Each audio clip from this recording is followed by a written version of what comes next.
बॉलीवुड के शेरशाह ने लिया अचानक से संन्यास, जिसके चलते 1 महीने पहले ली फिल्मों से ताबड़तोड़ एग्जिट और कर दिया मेकर्स का बहुत बड़ा नुकसान। पर क्या ये पब्लिसिटी स्टंट है या कुछ और? तो गाइस, दरअसल बॉलीवुड के शेरशाह यानी बॉलीवुड एक्टर सिद्धार्थ मल्होत्रा, उनकी अपकमिंग फिल्म मिट्टी, जो एक एक्शन थ्रिलर ड्रामा फिल्म है, उस पर काम करने वाले थे, जिसे सांड की आंख, मुबारका, फिरंगी जैसे फिल्मों की screenplay writer Balwinder Singh direct करने वाले हैं। पर अब इसी फिल्म से सिद्धार्थ ने पीछे हटने का डिसीजन लिया है। दरअसल कुछ क्रिएटिव डिफरेंसेस की वजह से डायरेक्शन को लेकर जो इश्यूज थे और शायद बजट को लेकर भी जो दिक्कतें हो रही थी, उसकी वजह से सिद्धार्थ को ये फैसला लेना पड़ा। और रिपोर्ट्स की माने तो शूटिंग शुरू होने से 1 महीने पहले सिद्धार्थ ने ऐसा किया। वैसे सिद्धार्थ ने इसके साथ साथ राजी फिल्म डायरेक्टर मेघना गुलजार के साथ भी कुछ ऐसा ही किया है, जिसमें उनसे वर्दीधारी सख्त आदमी का रोल निभाने के लिए कहा गया एक फिल्म थी, ऐसा भी कहा जा रहा है। पर अब मेघना गुलजार की फिल्म हो या फिर ये मिट्टी हो, इन दोनों में ही पेट्रियोटिक फ्लेवर एंगल दिखाई जाने वाला है, जिसमें फैमिली इमोशंस और रिलेशनशिप्स ऐसे में इन्वॉल्वमेंट होगी। पर अगर ऐसी फिल्मों को सिद्धार्थ भाई ने अभी ठुकरा दिया अचानक से, तो कहीं ये उनका कोई पब्लिसिटी स्टंट तो नहीं, या फिर उन्हें पेट्रियोटिक फिल्में करने में इंटरेस्ट नहीं है? क्या ये पेट्रियोटिक जॉनर से संन्यास लेना चाहते हैं? तो ये कोई पब्लिसिटी स्टंट नहीं है, नंबर 1। नंबर 2, वो थोड़ी देर के लिए संन्यास जरूर लेना चाहते हैं। अब जब फिल्म मिट्टी की अनाउंसमेंट हुई तब सब खुश हो चुके थे, क्योंकि 2021 की सिद्धार्थ की करियर की गेम चेंजर फिल्म शेरशाह के बाद फिर एक बार उन्हें कड़क अंदाज में देखने को मिलने वाला था। पर अभी उनकी इस एग्जिट को लेकर बोला जा रहा है कि वो थोड़ी देर के लिए ऐसी फिल्में नहीं करना चाहते।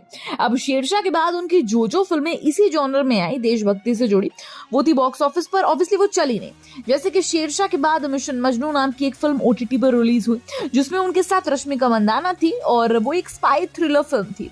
और अब उसे पसंद तो ऑब्वियसली नहीं किया भी गया तो उतना नहीं जितना शेरशाह को मिला।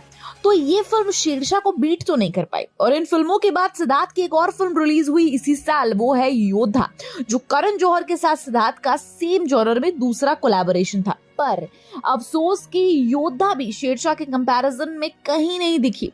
उसमें हाईजैक और इंडिया पाकिस्तान एंगल था, देशभक्ति थी, पर योद्धा ने 55 करोड़ के बजट में इंडिया में बस 35 करोड़ की कमाई कर पाई।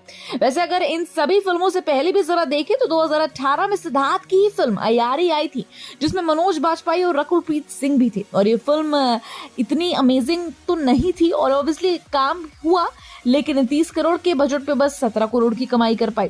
तो एक तरह से शेरशाह छोड़कर बाकी सभी फिल्में जो पेट्रियोटिक कैटेगरी में आती हैं, उसमें सिद्धार्थ कोई कमाल नहीं करवाए। और मेनली शेरशाह की तरह इन फिल्मों का डायरेक्शन भी नहीं था, और जरा सी योद्धा से उम्मीद थी पर वो भी पिट गई।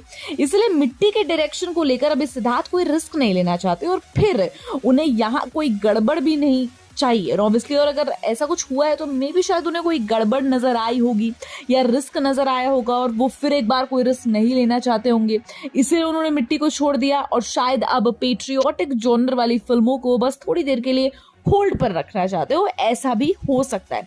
जैसे अभी वो रेस 4 में सैफ अली खान के साथ ग्रे शेड में नजर आएंगे, फिर प्रोड्यूसर दिनेश विजन की अपकमिंग रोमांटिक फिल्म में वो कियारा एडवानी के साथ भी नजर आने वाले हैं। तो मिट्टी से हटने के 2 रीजंस यही हैं कि बार बार पेट्रियोटिक जॉनर और उसमें वीक डायरेक्शन के साथ उन्हें अभी फंसना नहीं है, और अब उन्हें कुछ नया ट्राई करना है। बट देखने वाली बात यही होगी कि अब वो क्या नया ट्राई करने वाले हैं। वेल, आप इस चीज के लिए कितने एक्साइटेड है हमें कमेंट बॉक्स में जरूर बताइएगा। And till then keep watching Bollygrad studios. Become an actor in Bollywood. WhatsApp hi to 8828850088.